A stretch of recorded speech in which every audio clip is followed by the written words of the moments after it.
2014-15 में गन्ना किसानों का बकाया 22,000 करोड़ रुपया था भाइयों बहनों, 22,000 करोड़। और लोगों को ऐसी आदत हो गई थी कि भाई इसके बिना ठीक है, आया तो आया, नहीं आया तो नहीं आया, इसी से गुजारा कर लो। लोग नाराजगी भी व्यक्त नहीं करते थे, सिर्फ हाथ जोड़ के विनती करते रहते थे। चीनी मालिकों को कह रहते थे कि जरा भुगतान कर दो। लखनऊ में सरकार को परवाह नहीं होती थी, उसको तो लगता था कि चुनाव आएंगे, कुछ इधर उधर का बांट देंगे तो गाड़ी चल जाएगी। लोग सहने के आदी हो गए थे। जब दिल्ली में सरकार बनी, उत्तर प्रदेश के लोगों ने मुझे इतना बड़ा सेवा का अवसर दिया। हमने तय किया कि गन्ना किसानों की चिंता करेंगे।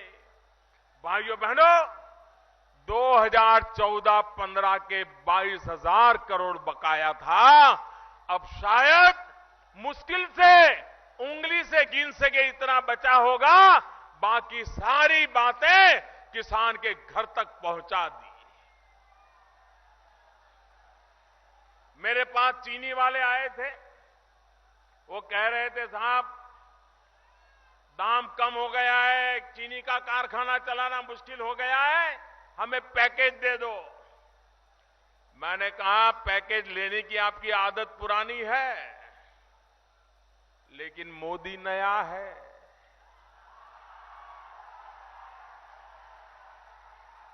मुझे ये पुरानी आदत आती नहीं है। तो पहली मीटिंग में मैंने कहा जो मांगो देने को तैयार हूं, तो बड़े खुश होकर के गए। फिर मैंने धीरे से अफसरों को भेजा और मैंने कहा कि जरा मुझे सूची दो, कौन कौन गन्ने किसान का कितना पैसा बकाया है, उसकी जरा सूची दो।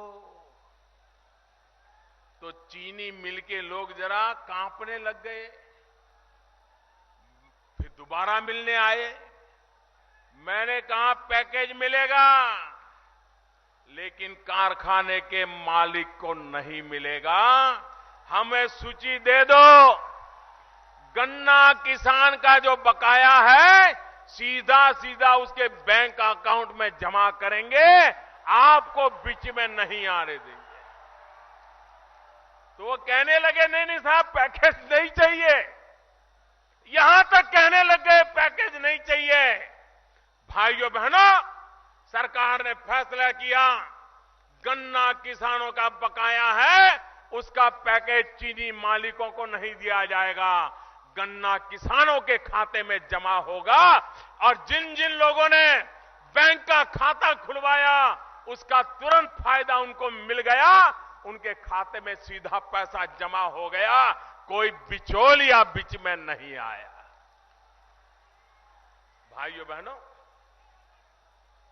चीनी मिले चले, गन्ना किसान को उसकी मेहनत का पैसा मिले, इसके लिए हमारी भरपूर कोशिश है। लेकिन इसके लिए एक के बाद एक कदम उठाने पड़ते हैं। हमने कदम उठाया कि जब चीनी का दाम कम हो जाता है दुनिया में, तो चीनी मिलें बंद हो जाती हैं। चीनी मिलें बंद हो जाए तो गन्ना किसान का गन्ना कोई खरीदता नहीं है, और खरीदता है तो 3 महीने 4 महीने के बाद खरीदता है, और तब उसका वजन कम हो जाता है। वजन कम हो जाता है तो किसान तो घाटे में ही चला जाता है। ये खेल चलता रहता है और बेचारा किसान चुपचाप सहन करता रहता है। हमने तय किया अगर दुनिया में चीनी का दाम इधर उधर हो गया तो हम हिंदुस्तान के चीनी के कारखाने में चीनी नहीं बनाएंगे तो इथेनॉल बनाएंगे। इथेनॉल बना करके पेट्रोल डीजल की जगह पर उसको उपयोग करेंगे, गाड़ी चलाने के लिए उसको जलाएंगे, लेकिन किसान का गन्ना नहीं जलने देंगे। और चीनी मिलों को इथेनॉल बनाने के लिए मजबूर किया। जिनके पास प्लांट नहीं थे उनको कहा है प्लांट लगाओ। चीनी का दाम गिर जाता है तो चीनी मत बनाओ, इथेनॉल बनाओ। और पेट्रोल की जगह पर इथेनॉल उपयोग करो, डीजल की जगह पर इथेनॉल उपयोग करो, लेकिन गन्ने के किसान को मरने नहीं दिया जाएगा। यह काम हमने करके दिखाया भाइयों बहन। 100 करोड़ लीटर अब तक का हिंदुस्तान का रिकॉर्ड है कि भारत ने 100 करोड़ लीटर इथेनॉल बना करके गाड़ियों में उसका उपयोग किया। उसके कारण जो विदेशों से तेल लाना पड़ता है उसमें हम कुछ बचत कर पाए, इधर गन्ना के किसान को भुगतान कर पाए। भाइयों बहनों, समस्याएं आती है, लेकिन समस्याओं के रास्ते भी खोजे जा सकते हैं। ये सरकार ऐसी है जो समस्याओं को भी सामना करने के लिए हर पल तैयार रहती है, जनता जनार्दन के साथ खड़े रह करके चलती है।